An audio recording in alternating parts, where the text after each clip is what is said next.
Good day po muli mga ka-Woods. Welcome ulit dito kay 3M.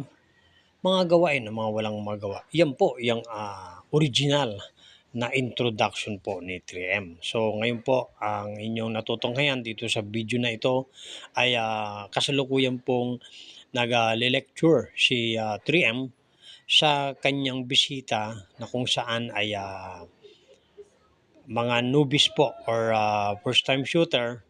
Although ang isa po sa kanila ay nagmamay-ari na ng sariling baril at siya naman po ay ROTC graduate na. So, kumbaga refreshed na rin po.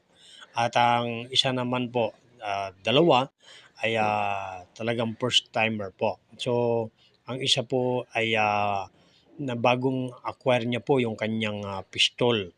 At gusto niya ring magkaroon ng sariling pistol para sa ganun ay magkahiligan man niyang pumutok kahit anong oras ay makakaputok siya.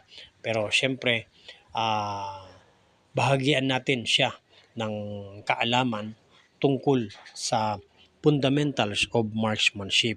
Ito po, kung saan ay dito niya malalaman ano yung sistema, ang mga tamang proseso sa pagtudla o sa pagbaril, pagputok ng baril, paggamit ng baril, ano ba yung mga proseso. So, ito po ay walang kinalaman kung old school man po yung itinuturo ni 3M, pero kahit saan pong larangan ng pagputok ay iyon at iyon pa rin po ang pinapag-aralan. Ang fundamentals of marksmanship, basic pistol marksmanship. Wala pong pagbabago. Kung meron man po na bagong teknolohiya ay idinadagdag po.